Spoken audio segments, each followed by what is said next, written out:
My name is Jamar Buchanan, and this is the Highest Investment Podcast.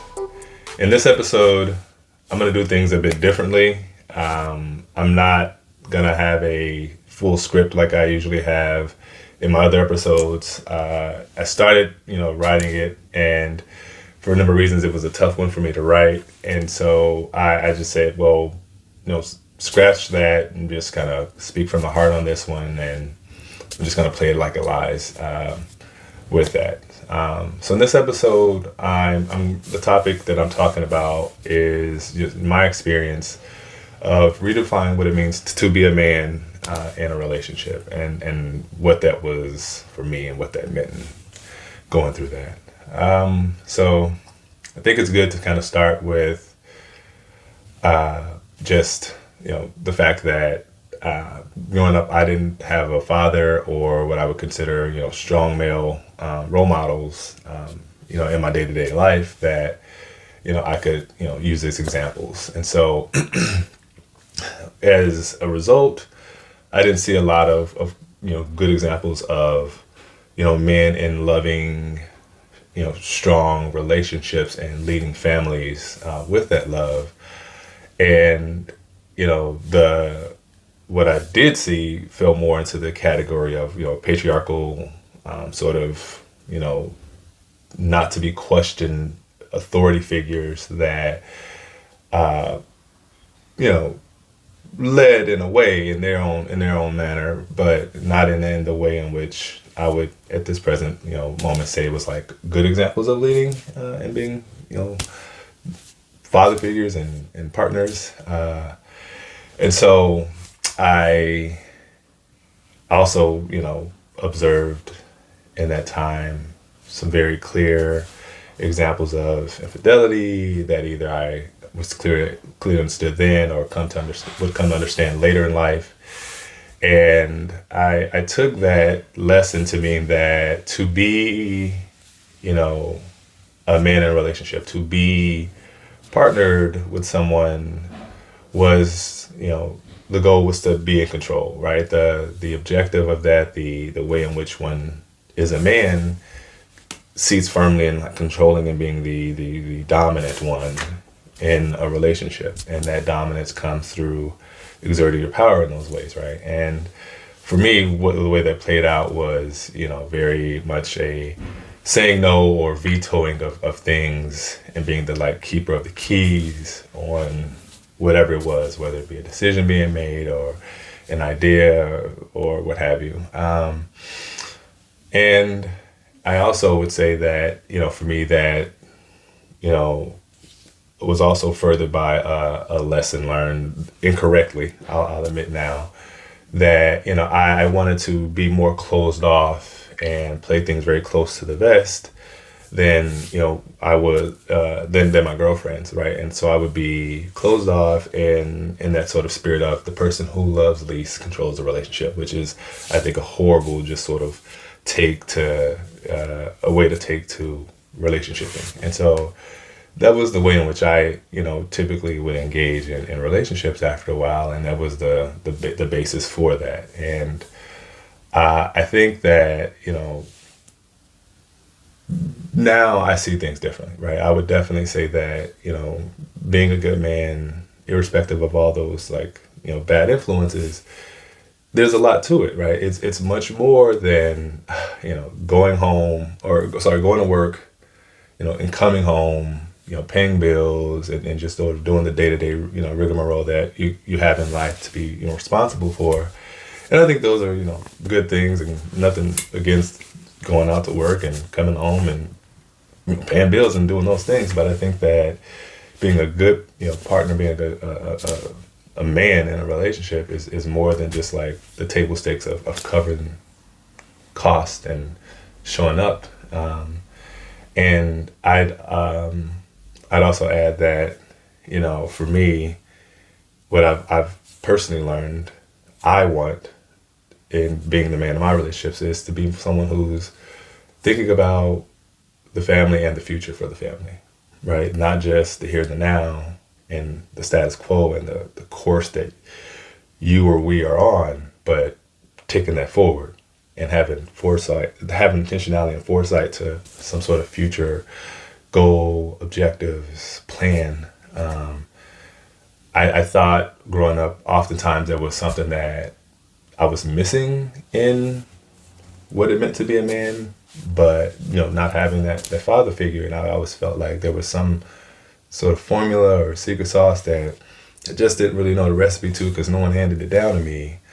I also come to believe that, you know, you know, for myself, I think there's a lot of relationship, what I call relationship maintenance, that's necessary and beneficial to be a man in a relationship, and that is taking the time and consideration to manage what needs to be done in a relationship, and that's much more than the bills and household responsibilities. That's taking the time and care to do or to consider what needs to be done for the betterment of your couple, your relationship, right? And so that can be, understanding the other person and what drives them, what motivates them, what feels like love to them, what anticipating their needs and wants in life more so than, just, being aware of what they've told you or what's critical or obvious and apparent. I also, believe that, one of the biggest things that I came to learn from not being that way, but is key to being a man in a relationship is just like, being selfless and putting other person's needs first is critical and key because otherwise, you have, or let me own my shit. I have a propensity and tendency to easily slip into a mindless, selfish behavior and orientation on things, and that while unintentional or not with bad intent, is just a part of my nature. It takes effort and time to just sort of, or effort to work and be different than that. And so those are just what I would say I came to understand and know as things that helped me to redefine what being a man in a relationship means or includes. And there's a great David Data quote from a book that let me back up. There's this book that I often recommend to anyone that I meet to have like very deep conversations with or relevant conversations on certain topics. It's called The Way of the Spirit Man by David Data. And the book's great. I can give you synopsis. It's about life, work, your woman, and purpose, and what it means and entails to be a masculine man. And before you get all into the nuances of what that means, it's very clearly a very relevant book for modern times and uses great language for any and everybody who would dare read it. I think it's great for men and women. But in the book, David Data talks about a number of things, including relationships and the way you work. And he has this great quote that I love that I pulled in. It was basically, the way a man penetrates the world should be the same way he penetrates his woman. Not merely for personal gain or pleasure, but to magnify love, openness, and depth. And when I look at that, to me, it's a great quote for a number of reasons because it talks about a lot of things that I came to realize and learn through trial and error and just difficult times in relationships. But, one is that, a man needs to have a level of selflessness in his relationships, right? He shouldn't purely go into it for your own pleasure or your own interests because, eventually that wears thin and everyone has a limit.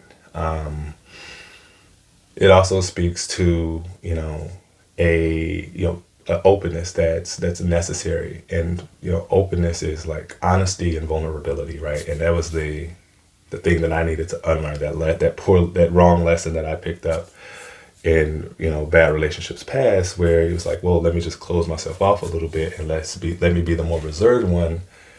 And, I can like make sure this thing goes the way in which I want it to if I'm not the one who's most in love. And, I think that it's tough to have difficult relationships that don't work out, but it's a stronger person and a more open that can remain open to what comes versus letting themselves be shut off to future relationships based on past outcomes that didn't work out. And I think that I definitely was a victim of that. I've talked about it before on other episodes of the podcast, but I would say that that's really speaking to openness in that quote.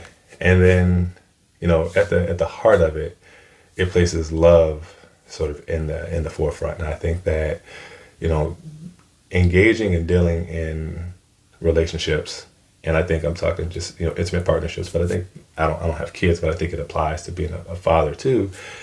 I think it's a much greater thing for a man to deal in love and operate with that as his guiding principle and the energy that he brings to his interactions than control and dominance. And I remember being with my wife early on. So we've been together almost a decade and a half in total, right? Just dating and all of that, marriage and everything before. And I remember the early years, we fell for each other, we were in it, and it was just like everything's good. You got the early sort of what do you call the new phase that everyone's like puppy love and everything's good. And then you move out of that sort of energy and into the steady state that it hits. And at some point, when I look back at it, we became more, it's weird, but like rivals, trying to sort of out dominate each other within our dynamic. You could call us the Bickersons, right? Like we would argue it with each other and try and correct and check each other's statements, moves, just to be on top in some way. And it wasn't all the time, but there was definitely like a layer of that within there. And I think that was born out of from my end, excuse me, just that underlying belief that, well, you need to control this situation. You need to control and be the one who is deciding, or whose will is obeyed or followed. And